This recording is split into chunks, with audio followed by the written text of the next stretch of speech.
Lubang kapatid, sa ating banal na paglilibang na ito, sama natin sa ating pananalangin ang ating pasasalamat at natatanging kailingan ni na Leti Balanta, Dariat Gema Riobelon, Percy Amendoza at pamilya, Aurora Silungan at pamilya, Edwin Lazaro at pamilya, mga mananampalataya ng Barangay Kalampas sa Busos, Bulacan, Marisa de la Cruz, Elma Lagbador at pamilya, Michelle Esteban at pamilya, Christopher Janet Lo at pamilya, June at Soli de Rosario at pamilya, Lourdes Hilario at pamilya, Dr. Barat Marito Lentino at pamilya, Noel Zeni Galvez at pamilya, Jean Silungan at pamilya, Marieta Quirol at pamilya, Kelvin Maximo at pamilya, Dr. Betsaida Banaga at pamilya, Edgardo at Aida Cunanan at pamilya, Celia San Felipe at pamilya, Vicky at Avic Magpo at pamilya, Alicia Arcega Villa Crucis at pamilya, Bel Arcagatin at pamilya, Renet David de Leon at pamilya, Dina Digorong at pamilya, Tonet Evelyn Salazar at pamilya,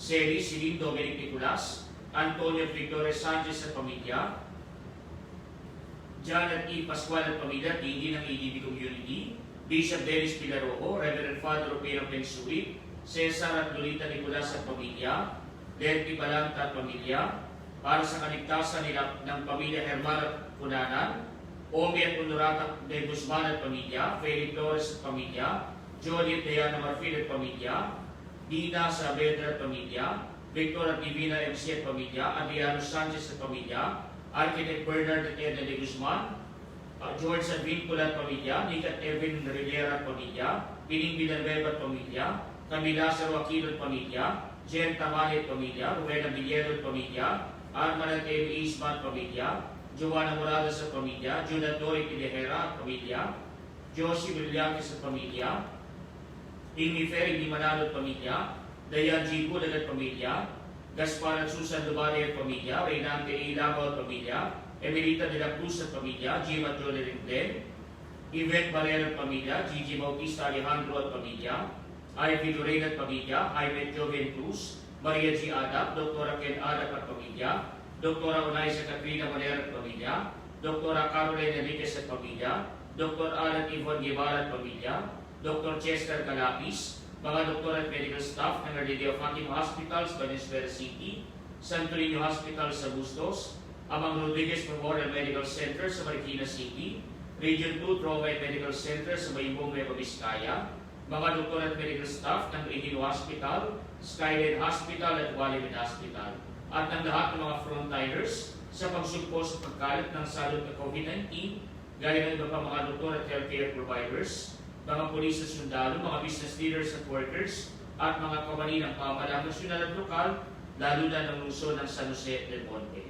Para sa gagalingan ni na Evelyn Suasito, Eloisa Villamil, Eric Emaroy, Adela Mutuk, Samuel Ingal, Capistrano Mandegro, Timoteo Rihuela, Jose Ingat, Janet Eblo, Joan Perez, Samantha Osea, Corazon Donato, Quirino Cristobal, Chelo Del Mundo, Marian Maramilla, Mark Joseph Bernardino, Minda James Saison, Joanna Cristiana, Lito Soriano, Joji Santiago, para sa kaarawan ni na Nelsa del Rosario, Josefina Mendoza, Alona Mendoza, Daina Villarama, Edith Indon, at para sa kapayapaan ng kaluluwa ni na Roger, Luis Eduardo, Consuelo, Uy Teoking, Jose,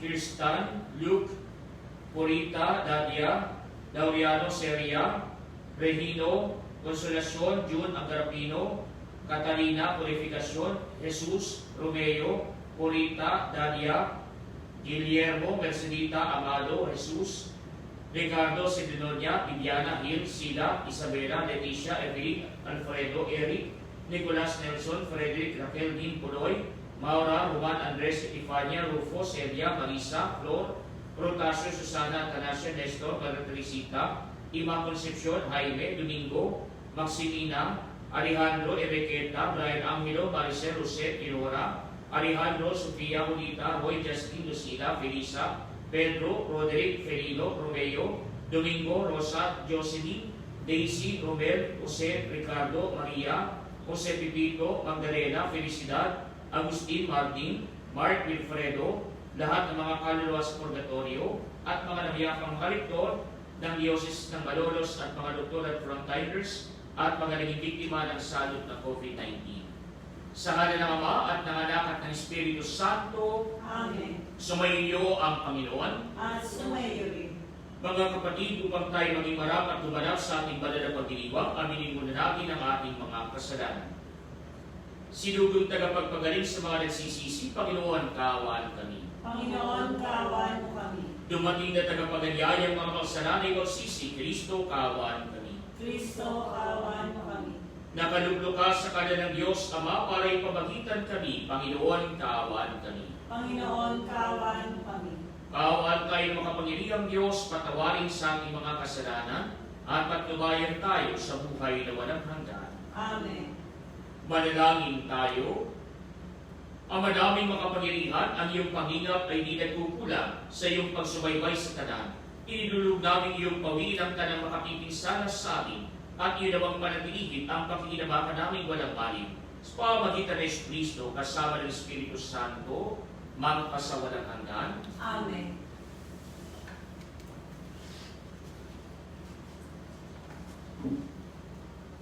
Ang salita ng Diyos mula sa ikalawang sulat ni Apostol San Pedro.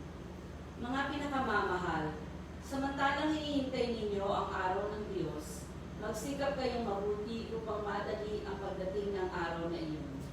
Araw ng pagkatupok ng kalangitan at pagkatunaw sa matinding init ng mga bagay na naroon. Ngunit ayon sa pangako ng Diyos, naghihintay tayo ng mga bagong langit at ng bagong lupa na pinaghaharian ng katarungan. Kaya nga, mga minamahal, samantalang kayo naghihintay, sikapin ninyong mamuhay na payapa, walang dungis at kapintasan. Alalahanin ninyong kaya nagtitimpi ang Panginoon ay upang bigyan kayo ng pagkakataong maligtas. Ngayong ito'y alam na ninyo, mga kapatid, dapat kayong mag-ingat upang huwag kayong mailigaw ng mga taong walang matuwid na patakaran. Sa gayon, hindi kayo matitinan sa inyong mabuting kalagayan. Ayon sa kagandahang loob ng Diyos, magpatuloy kayo sa paglago sa kabutihan at sa pagkakilala sa ating Panginoon at tagapagligtas na si Jesucristo. Sa Kanya ang kaburihan, ngayon at magpakailanman. Amen. Ang salita ng Diyos. Salamat sa Diyos. Buon aming kang tahanan, noon, ngayon at kailanman. Oon ang katahanan noon, ngayon at kailanman. Wala pa ang mga bundok, hindi mo pa nilalalang, hindi mo pa nililikha itong buong daigdigan. Ikaw noon ay Diyos na, pagkat ika'y walang hanggan. Oon aming katahanan noon, ngayon at kailanman. Yung taong nilikha mo ay bumalik sa alabok. Sa lupa ay nagbabalik kapag iyong iniutos. Ang 1,000 mga taon ay parabang isang araw. Sa mata mo, Panginoon, isang kisap mata lamang, isang saglit na magdamag na ito ay dumaraan. Oon aming katahanan noon, ngayon at kailanman. Buhay namin umaabot ng 70 taong singkad, minsan na may umaabot na 80 kung malakas. Yaong buong buhay namin sa bibi ng dusa't hirap, pumapanaw pagkatapos dito sa Sang Marijuana. Oon aming katahanan noon, ngayon at kailanman. Kung umaga'y padamay ang wakas mong pag-ibig, at sa buong buhay namin ay galak ang aming awit, ipakita sa lingkod mo ang dakila mong gawain, at sa sunod naming lahi, ipadama ay gayon din. Oon aming katahanan noon, ngayon at kailanman.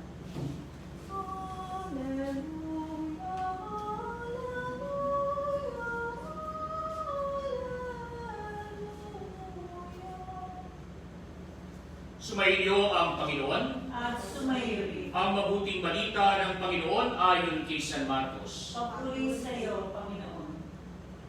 Tuong panahong iyon, ilang Pariseo at ilang kampo ni Herodes ang pinapunta kay Jesus upang siluin siya sa kanyang pananalita.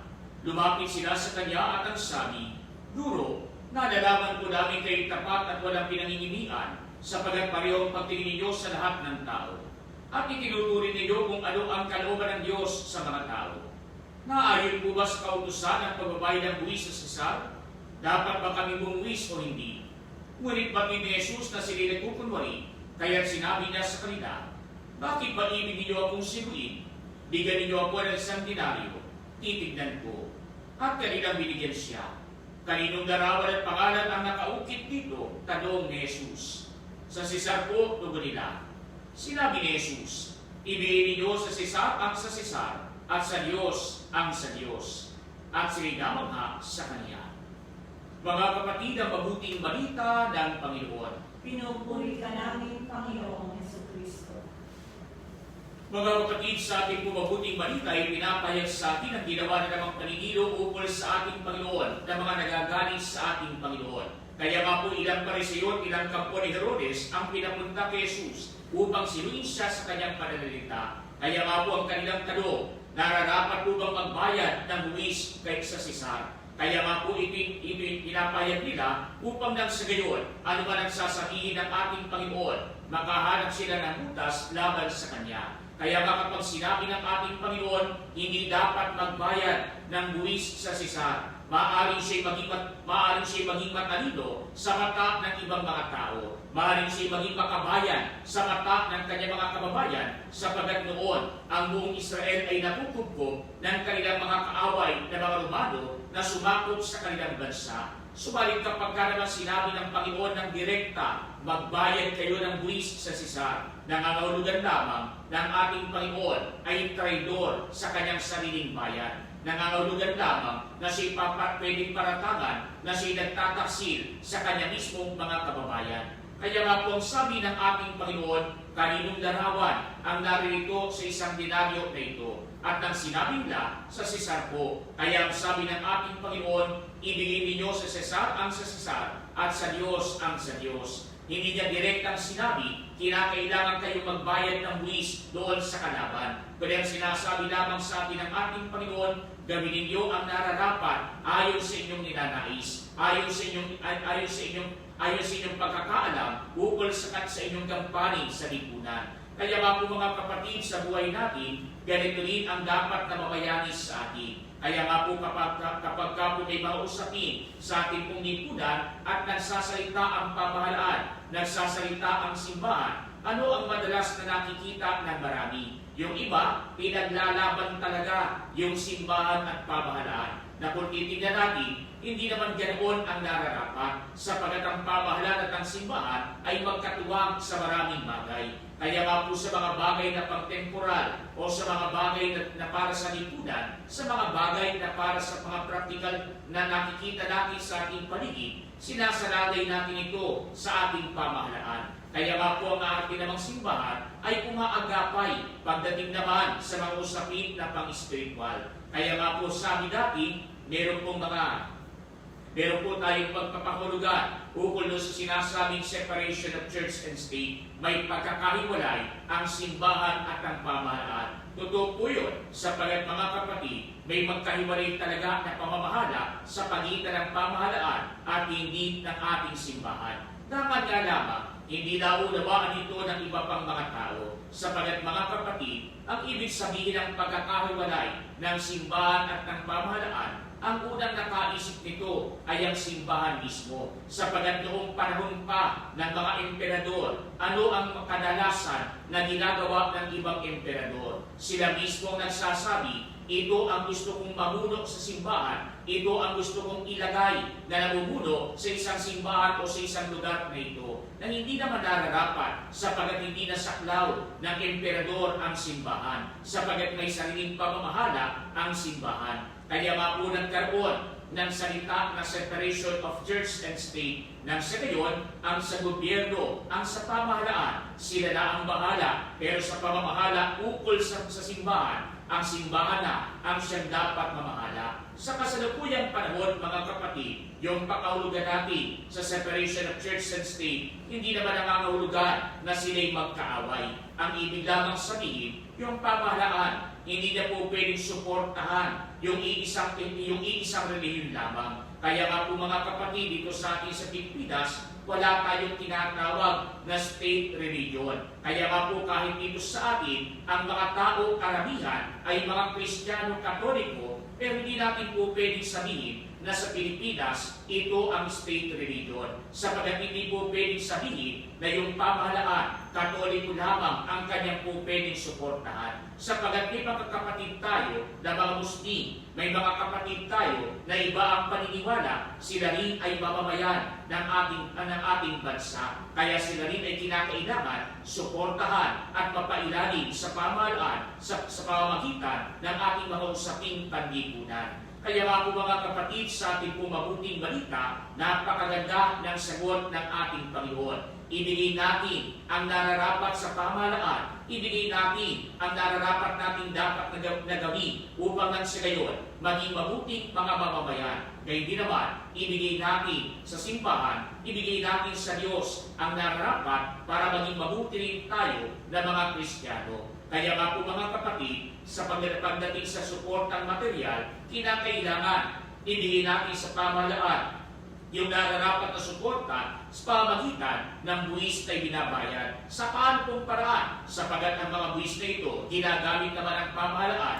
upang nang sa gayon, maibigay sa atin yung mga basic services. Ganyan po naman mga kapatid, pagdating din sa ating simbahan, kaya po tayo minsan may mga hinihingi na abuloy, may mga hinihingi tayo na mga pandagdag sa gastusin ng simbahan, sapagat mga kapatid, maging sa simbahan, gumagastos din sa maraming bagay. Kaya nga kapag halimbawa, nandiyan na yung bill ng kuryente, nandiyan na yung bill ng tubig, nandiyan na yung bill, iba't ibang mga bills, iba't ibang mga singilin na dapat bayaran sa pagpapatakbo ng isang parokya, ano ang kinakailangan gawin ng simbahan? Kinakailangan sumunod ka rin. Kinakailangan magbayad ka rin ng nararapat. Hindi naman po pwedeng sabihin natin na kapag dumarating yung bill ng kuryente, ay sasabihin natin sa Meralco, pagdarasal na lang namin kayo. Hindi naman natin po pwedeng sabihin kapag nandiyan na yung bill ng tubig, ay sasabihin natin pwede po ba ang kapalit na lang nito ay isang ama namin, isang Aba ni Maria at isang walhati. Bakit? Kinakailangan mo magbayad. Bakit? Sapagat kinakailangan din naman nila ito para maibigay yung services sa atin pagdating sa kuryente at tubig. Kaya din po naman mga kapatid, kapag ka po may naglilinis ng simbahan, o kaya naman kapag ka po mayroong mga tagapaglingkod sa ating pong simbahan, na yun lamang ang kanilang pinagkukunan ng kanilang hanap buhay, hindi naman natin po pwedeng sabihin din sa kanila, kasama kayo sa aming panalangin. Kaya kinakailangan din tulungan sila sa kanilang pangangailangang material. Kaya nga po hindi magkaaway ang pamahalaan at ang simbahan. Dapat nga nagtutulungan. Kaya nga po mga kapatid, hindi naman nararapat na pagsabungin natin yung simbahan at pamahalaan. Subalit mga kapatid, hindi lamang sa material na bagay tayo magiging mapanabutan na mamamayan at mga Kristiyano Katoliko. Kaya kung ikay mabuting mamamayan na Kristiyano Katoliko, hindi ka lamang sumusunod doon sa mga dapat na ibigay sa ating gobyerno, kundi dapat maging mabuting mamamayan ka rin sa mga alituntunin sa ating mga batas. Kaya pansinin po ninyo, meron tayo mga traffic lights. Kaya kapag kami traffic lights, matuto kang sumunod. Kaya kapag ka po red light, tumigil ka muna. Kapag yellow light na, maghanda-handa ka na.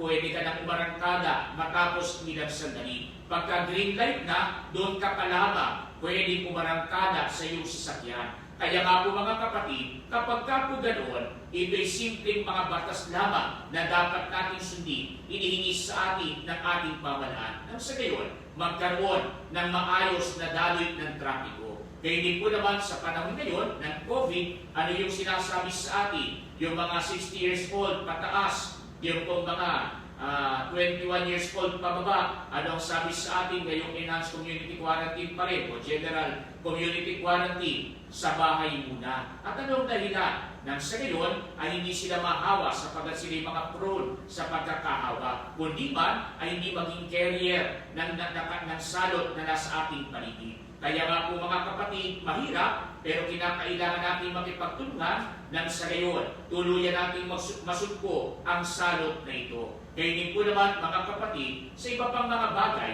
maaaring may mga batas na pinag-uutos sa ating pamahalaan na dapat nating suportahan, na dapat nating sundin sapagat ito rin ay makabubuti sa atin. Kaya din po naman sa ating simbahan, ang pagsuporta natin hindi lamang sa pagbibigay ng material na bagay, kundi tayo rin ay dapat na maging mabubuti na mga Kristiyano Katoliko na yung ating pananampalataya di lamang natin sinasambit sa tuwing tayo nagsisimba, di lamang natin sinasambit kapag tayo nagtuturo ng mabuti sa ating kapwa, kundi dapat na ipapakita rin natin ito sa ating sariling pamumuhay. Kaya nga po mga kapatid, nakakalungkot kapag kalimbawa, Kristiyano Katoliko ka, tapos ang trabaho mo, nagpa 5-6 ka. Kaya nga kapag ganoon, iniipit mo pa ang iyong kapwa. Malayong-malayo yan sa ating pananampalataya. Kristiyano Katoliko ka, pero ikaw pa mismo ang naninira sa ating simbahan. Anong klaseng Kristiyano Katoliko ka? Ikaw ang Kristiyano Katoliko, pero mga kapatid, minsan, ikaw pa kumisan ang pinagbubulan ng ipagkakasala ng iyong kapwa, hindi nararapat. Kaya nga kung Kristiyano Katoliko ka, ikaw dapat ang modelo ng pamumuhay bilang isang mabuting Kristiyano. Kaya nga kapag ka Kristiyano Katoliko ka, makikita sa iyo ang pamumuhay ayon sa pananampalataya. Kaya nga kapag halimbawa, ikaw ay Kristiyano Katoliko, nakikita sa iyo yung pag-iwas mo sa pagkakasala at paglapit sa daan ng kabanalan. Kaya pansinin ko ninyo mga kapatid, nung dati, ay nung ako'y bata-bata pa, nung pong sa aming kapilya, meron pong mga misa na ginaganap, ay kapag ka po magsisimba yung ibang mga tao, ito po yung maganda, bakit sumusuporta yung mga tao doon sa ating doon sa banal na misa sa pamagitan ng kanilang pagdalo. At hindi naman kapag ka po dumarating yung gusto, ay talaga namang napakarami po yung bibigay. Kaya lang, mga kapatid, hindi naman po sa laki o liit ng pagbibigay yung nararapat doon. Kundi nararapat na lagi natin isipin yung bukal sa ating puso, hindi lang bukal sa ating bulsa. Sapagat mga kapatid, kaya ka nagbibigay, gusto mong tumulong. Pero mga kapatid, nung dati, nung kung meron nanuhulog ng kanilang handog doon sa busdo, ay meron pong mag-asawa, kitang-kita ko sapagkat ako'y batang pastit pa lamang noon. Lagi kong tinitingnan yung mga naghuhulog sa busdo, sapagkat sa isang batang pastit ay talaga namang mapagmasid. Kaya po may mag-asawa, naghulog ng 5 piso sa busdo. Nung araw, malaki po yung 5 piso, Naghulog ng 5 piso, yung 5 pisong papel pa, si Bonifacio pa ang nakalagay na kalarawan doon. At alam po ninyo, hindi yung laki, hindi yung liit, kundi bukal sa ating puso. Bakit? Kasi mga kapatid, yung mag-asawa, magkahawak pa doon sa papel na pera, hinawakan nilang pareho, at yung pagkakahulog sa muslo, talaga namang parang nasa pelikula, slow motion pa. Para nang sa gayon, makita ng lahat, malaki ang hinulog nila. Mga kapatid, hindi sa laki, hindi sa liit. Kasi kahit malaki ang hinulog mo sa muslo, sa mata ng Diyos, hindi ka nagbigay ng ayon sa iyong kalooban. Bakit? Nagpasikat ka lang. Hindi mo nilalais tumulong sa pangangailangan ng simbahan. Gusto mo lang purihin ka ng ibang mga tao kasi malaki ang ipinagkaloob mo doon sa muslo. Kaya nga po hindi nararapat ganoon ang ugali ng isang Kristiyano. Kaya nga po kung tayo tumutulong po tayo nang hindi tayo nagmamayabang. Tumutulong tayo nang hindi tayo nagpapasikat. Tumutulong tayo ng bukal sa ating puso. Ganyan po naman mga kapatid, kung Kristiyano Katoliko ka, kinakailangan ikaw mismo ang pinagbubulan ng tanang buhay ng kabanalan, hindi ng pagkakasala. Sapagat mga Korinaya, batang paslit pa lamang, kapag ka po dumarating yung gusto ay talaga namang tinitingnan-tingnan ko, at dahil maliit ka lamang, nakikita mo yung hinuhulog ng iba, Ngayon ay alam ko ninyo, yung isa naghulog doon sa musdo, at nung hinulog sa musdo, ay piso lang yata yun, o 50 centimos. Pero sa isang banda, walang malaki, maliit, basta't makakatulong, Ngayon nung hinulog doon sa musdo, alam ko rin yung mga kapatid, naghulog nga sa musdo, siguro naiiyak sapagkat ayaw kumalansin. Kaya po hinulog ng pati yung kamay ipinasok sa musdo. Para nang sa gayon ay hindi kumalansing pagdating sa ilalim, Kaya po hinulog, ngayon ang nakapagtataka, pag-angat ng kamay, piso ang hinulog, pero pag-angat ng kamay, may nakaipit na 5 piso. Kaya nga po, naghulog ka nga, nagnakaw ka naman. Kaya nga po mga kapatid, kapag kaganoon, hindi ka nagiging mabuting Kristiyano. Bakit? Naghulog ka nga, pero pinakita mo naman, hindi naman paghuhulog talaga, hindi naman pagtulog talaga. May masama kang intensyon. Sapagat naghulog ka ng kaunti, kumabig ka naman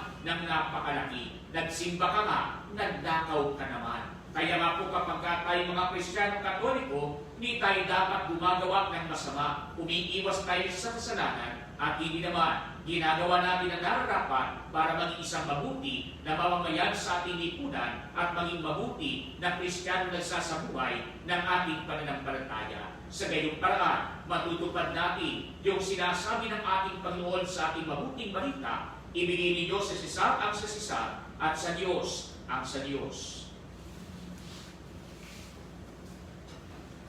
Mga kapatid, nabubuhay ang mga Kristiyano sa dalawang dimensyon, mamamayan ng lungsod ng Diyos at mamamayan ng lungsod ng mundo.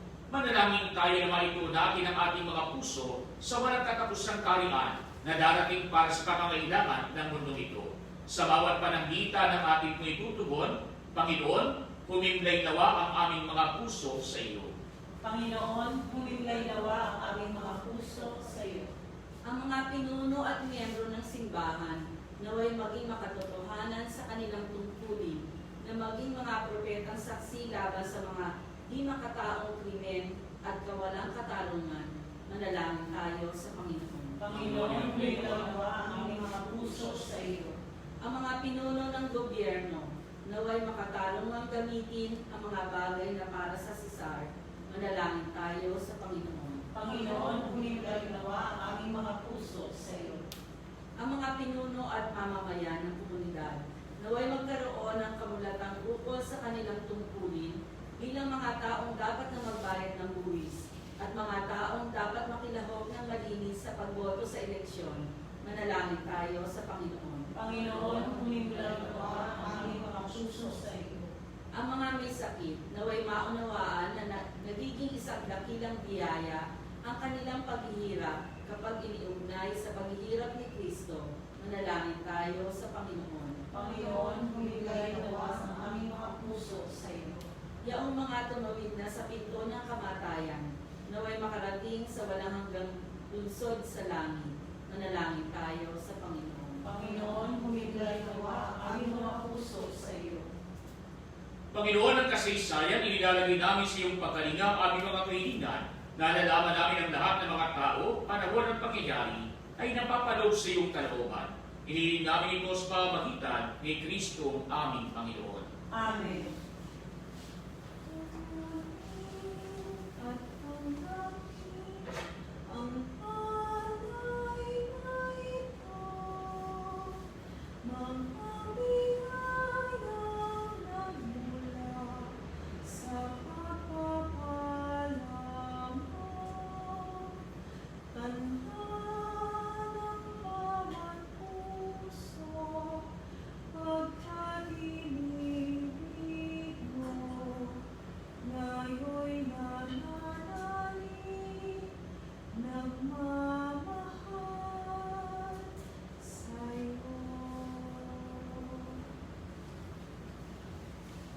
Manalangin kayo mga kapatid upang itong paghahain ay maging kalugod-lugod sa Diyos sa mga pangyarihan. Tanggapin nawa ng Panginoon itong paghahain sa iyong mga kamay, sa kapurihan niya at karangalan sa ating kapakinabangan at sa buong sambayanan niya ang banal.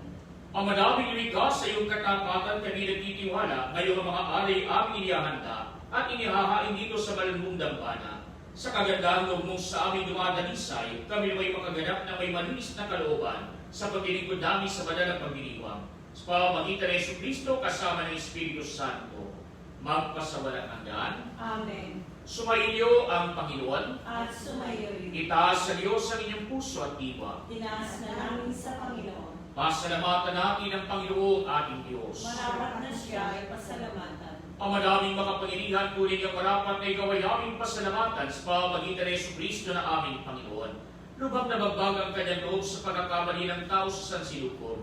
Kaya't minabuti niyang si Panganak nang di rin bukod mong pinagpala sa babaeng lahat. Sa labi ng hindi kamatayan kami na inagaw ng namatay mong anak upang sa pagkabuhay niya kami kanyang binuhay upang kaugnayan namin sa iyo iwang pagwakas. Kaya kaisa ng mga anghel na nagsisiawit ng papuri sa iyo nang walang humpay sa kalangitan, kami nagbubunyi sa iyong kadakilaan. Santo, Santo, Santo, Panginoong Diyos na mga hukbo, napupuno ang langit at lupa ng kadakilaan mo. O sana sa kaitaasan, pinagpala ang nagparirito sa ngalan ng Panginoon. O sana sa kaitaasan. Ama naming banal, ikaw ang bukal ng tanang kabanalan, kaya sa pamagitan ng iyong Espiritu, gawin mong banal ang mga kaloob na ito, upang para sa aming maging katawan at dugo ng aming Panginoong Hesus Kristo. Ako niya pinag-isang pusang loob na maging ando, hinawakan niya ang tinapay, pinasalamatan kaniya, pinagati-hati niya iyon, iniyamot sa kanyang mga alagad at sinabi, tanggapin ninyong lahat ito at kanin, ito ang aking katawan, na ihahandog para sa inyo.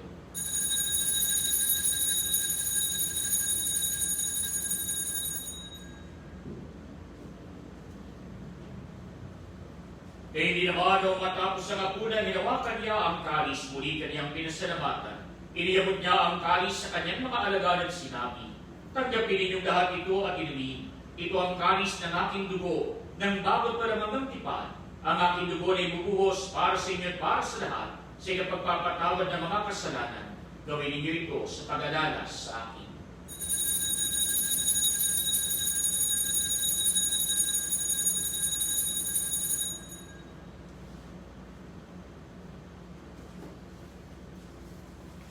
Mga kapatid, ang misteryo ng ating pananampalataya. Si Kristo'y namatay, si Kristo'y nabuhay, si Kristo'y babalik sa wakas ng panahon. Ama, ginagawa namin ngayon ang pag-alala sa pagamatay at muling pagkabuhay ng iyong anak. Kaya iniaari namin sa iyo ang tinapay na nagbibigay buhay at ang kalis na nagkakaloob ng kaligtasan. Kami nagpapasalamat dahil kami yung minarapat na tumayo sa harap mo para maging kod sa iyo. Sinasamo namin kami magsasalo-salo sa katawan at dugo ni Kristo ay mabuklod sa pagkakaisa sa pamamagitan ng Espiritu Santo. Amalingapin mo ang iyong simbahang nagharap sa buong daigdig, puspusin mo kami sa pag-ibig, kay San Francisco naming Papa, Tineris naming Obispo at ng Tanang Kaparian. Alalahanin muli ng mga kapatid naming nahinay na may pag-asang sila'y muling mabubuhay, gayon din ang lahat ng mga pumanaw. Kaawaan mo sila at pagpilingin sa iyo ang kaliwanagan. Kaawaan mo at maging dapatin kaming lahat na makasalos yung buhay na walang wakas. Kaysa na mahal na Birhen Maria na ina ng Diyos, ni San Jose na kanyang kamiyak ng puso. Kaysa na mga apostol at ng lahat ng mga banal na nabuhay dito sa daigdig ng kalugod-lugod sa iyo. May pag-ibang nawa namin ang pagpupuri sa ikararangal mo sa pamamagitan ng iyong anak na aming Panginoong Hesus Kristo. Sa pamamagitan ni Kristo, kasama niya sa Kanya, ang lahat ng parangal at papuri sa iyo, Diyos amang makapangyarihan, kasama ng Espiritu Santo, magpasawalang hanggan. Amen. Mga kapatid, sa tagumili ng mga nakagagaling na utos at turo ni Jesus na Panginoon natin at Diyos, ipahayag natin ang dakas loob.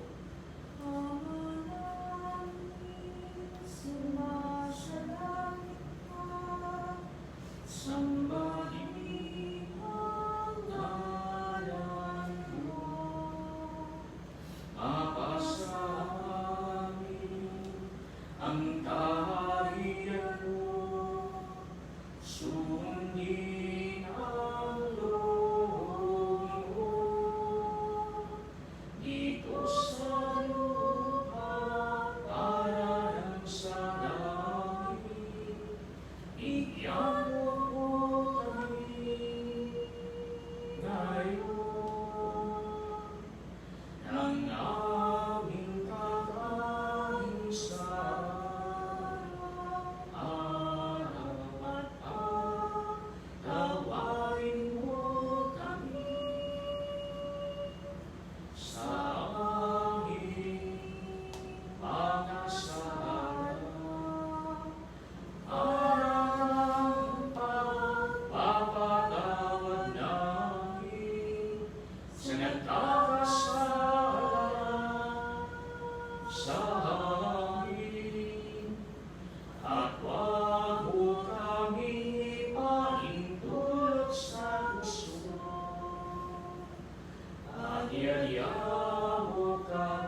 masama, pagkalooban ng kapayapaan araw-araw, iligtas sa kasalanan, at ilayo sa lahat ng kapahamakan, samantalang aming pinananabikan ang dakilang araw ng pagpapahayag ng tagapagligtas namin si Yesu Kristo. Sapagkat iyong kaharian at ang kapangyarihan at ang kapulihan magpakailanman. Amen. Panginoong Yesu Kristo, sinabi mo sa mga apostol, kapayapaan ang iniiwan ko sa inyo, ang aking kapayapaan ang binibigay ko sa inyo.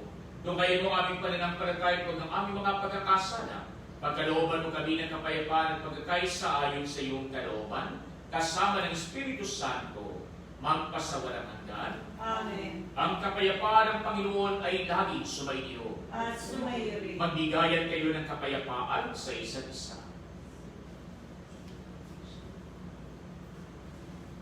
Kordero ng Diyos na nag-aalis ng mga kasalanan ng sanlibutan, maawa ka sa amin.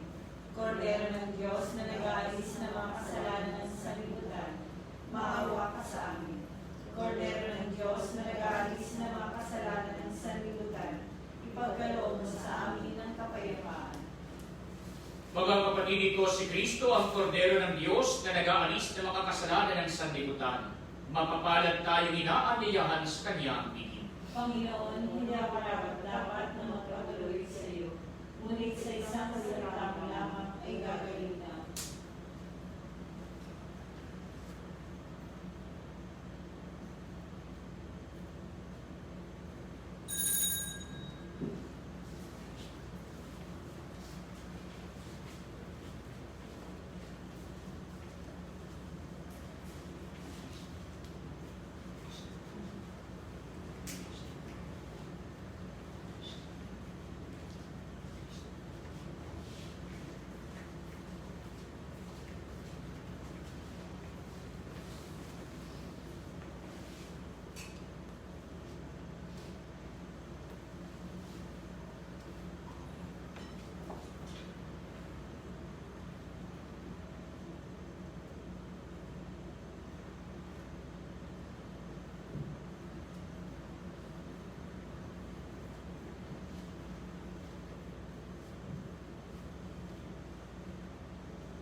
Radyo Entrada kaugnay ng COVID-19.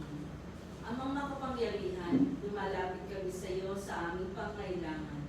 Ingatan mo kami laban sa COVID-19 na lumalaganap sa kasalukuyan at nagiging sanhi ng kamatayan. Tulungan mo ang mga nagsisipag-aral sa kalikasan at pinagmumulan ng salot na ito at kung paano masusugpo ang paglaganap ng sakit na dulot nito. Gabayan mo ang mga kamay at isipan ng mga eksperto sa medisina na mapaglingkuran nila na may puso at kakayahan ang mga may karamdaman at sa mga sangay ng pamahalaan at mga pribadong ahensya na makatagpo ng lunas at solusyon sa salot na ito. Sinasaan mo namin ang mga dinapuan ng sakit na ito ay mabalik sa kalusugan sa madaling panahon. Kumilos nawa kami sa ikabubuti ng lahat at matulungan ang lahat ng nangangailangan. Hinihiling namin ito sa pamamagitan ni Hesus Kristo, kasama ng Espiritu Santo, magpasawalang hanggan. Amen.